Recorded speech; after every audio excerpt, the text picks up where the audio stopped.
And welcome back to Metroid Zero Mission. In the last part, we got a very familiar suit, which is the various suit, and in this part, we continue to make our way to Ridley. So, interesting little tidbit about the various suit, or I guess kind of random train of thought.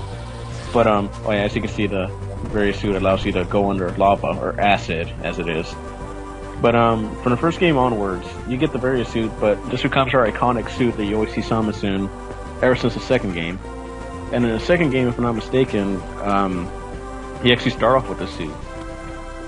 Although I might be wrong because I haven't played that game. It's been a while since I've played it. I don't remember. I try not to think about that game. And so, like I was saying in the other part, this is where the bugs actually come in handy. You need to go ahead and get them on you, and actually not use a morph ball bomb, or it'll kill them. To go down there and destroy that little nest or whatever it is. The thing. Yeah, we'll call it that. And we got another Chozo statue. And now we gotta go all the way back to Norfair. All the way down there.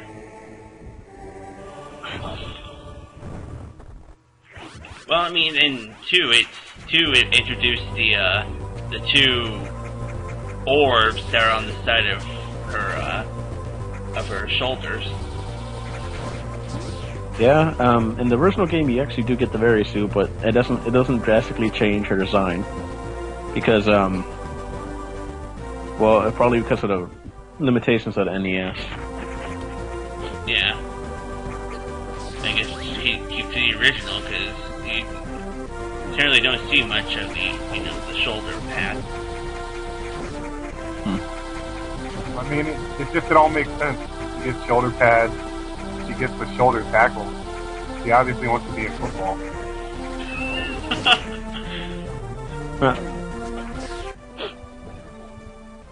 And so, another little random tidbit about the second game, though. The second game, well, the first game was a really iconic game that really left an impact on the Nintendo, but the second game was actually released on the Game Boy, which is actually an inferior, console to the first one. So it made a lot of different changes, like a lot of sequels did back in the day, but, it's kind of ironic because Genpo Yoko was also one of the head producers of the first game, and he was in charge of the second game also. But he was also in charge of the Kid Icarus series, and in the Kid Icarus series, the first game came out on Nintendo, and the second game came out on the Game Boy also. Although, big difference here, a lot of people actually think the Game Boy version of Kid Icarus a lot better than the first version. But when you keep that in mind, it becomes, though, you see the similarities a lot between the two games, between the original Metroid and Kid Icarus. For better or for worse. I never actually played the Game Boy one. I played a little bit of the original. The original Metroid or Kid Icarus? Both. Obviously we played Metroid of Kid Icarus. Well, you can remedy that fact by going ahead and playing through Metroid 2 for the channel. I think we found a volunteer. Come on down! Oh, okay, that means you'll do it. Oh, shit. What have I? I've made a big mistake. I've made a huge mistake.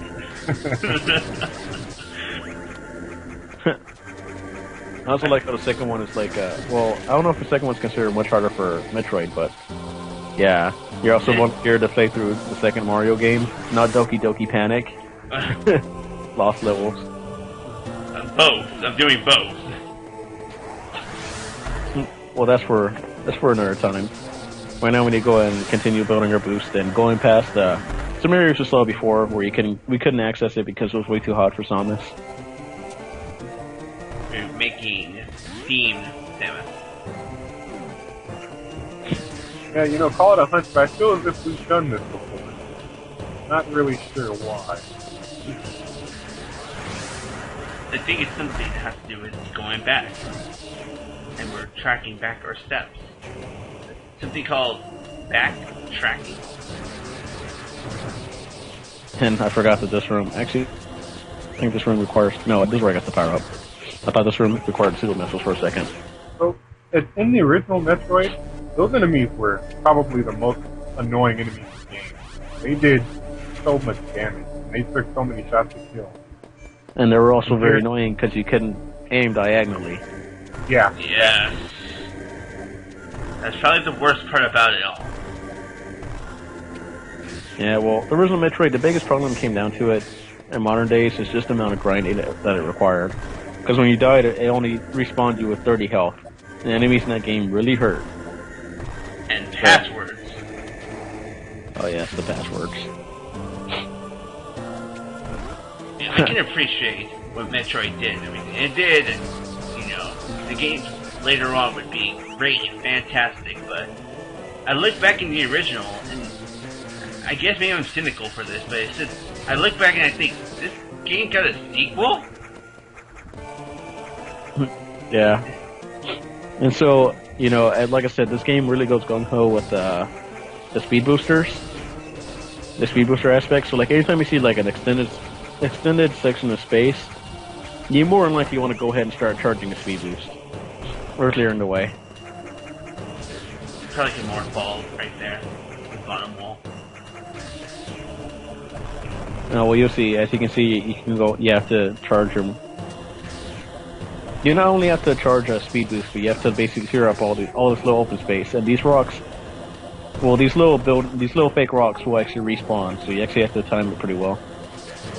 Time it pretty quickly, because if you leave the room, then this area is going to respawn. Like so. Yeah, like. Well, once you build a speed boost, you'll burn through these little blocks, and that one block in specific keeps on respawning. I guess it's just that. You won't get the speed boost. Yeah, that's the rebel block. Always up to no good. You're not going to go fast.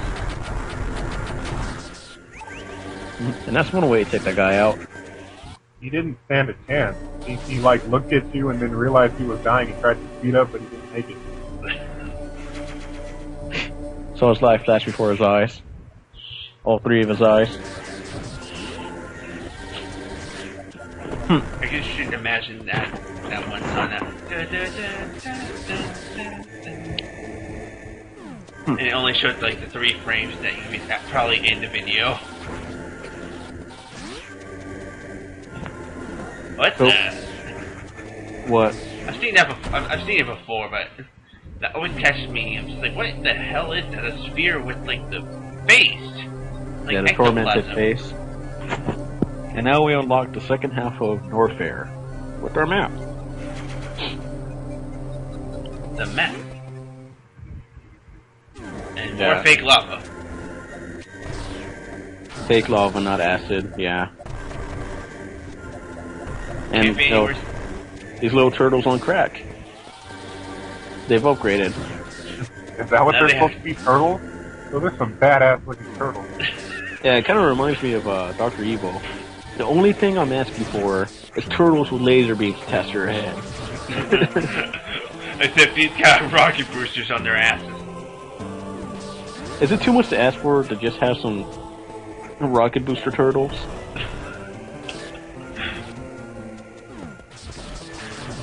They're not just rocket boosters, they're farting, that's what it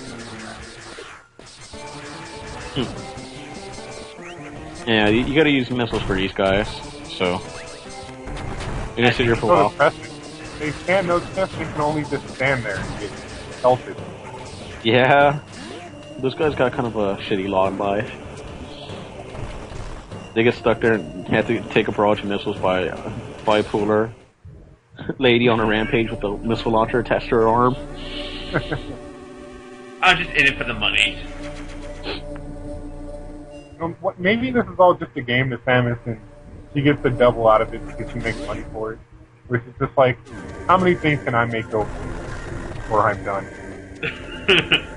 Yeah, that's what it seems like. I mean, when you think about it, Samus has no real motivation to go through and actually do all this except for the money. I mean, she's a bounty hunter. So we're told. Yeah, as of this game, you know, she really has no real incentive for going to this place. It's true. Wave beam. And now we get the wave beam, which is the second beam power up you get in this game. You get one more after this, which is a new addition, but well, here's one of the big additions to this game. Like I mentioned before, the weapon ability stack. The wave beam, what it does is it allows for the beam to bypass walls to enemies. So in the original game, it was actually more powerful than the ice beam, and it went in a wave-like pattern. But in this game, you see the ice beam and the wave beam combined. Now, this is important because in the original game, you actually want to avoid getting the wave beam, because later on in the game, when you encounter Metroids, if you have the wave beam, you're kind of screwed. Since you can only carry one beam at once, it's like almost impossible to kill him.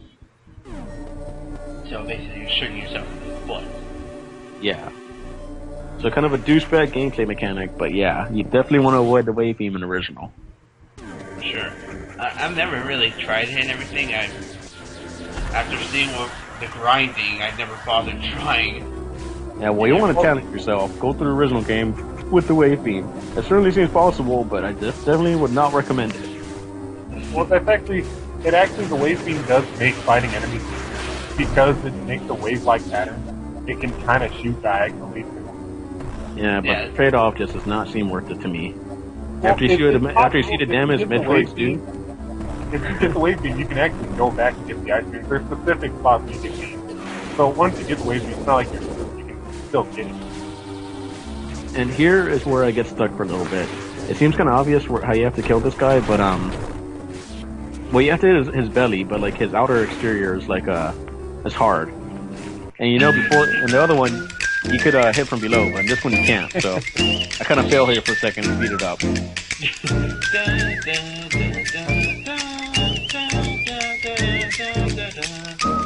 I don't think that sound goes that long. It'll give up and die. I'm going to annoy you to death. Yeah. Oh my god. Quite a bit. Like I'm sitting here for like 10 minutes trying to figure out how to fight this thing.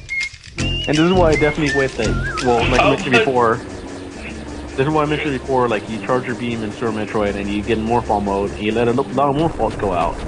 But no, for this you have to actually time it to where you lay a Morphball, and you may have to charge towards you.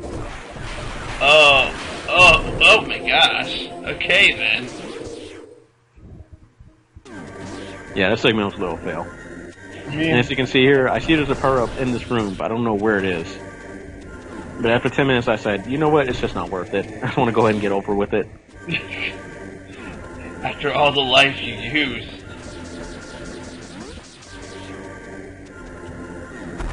Yeah. Yeah, even the bottom. Go back! Yeah, the missile's right there. Yeah, screw it. I'm just so tired at this point. I can tell. But anyways, guys, see you next time.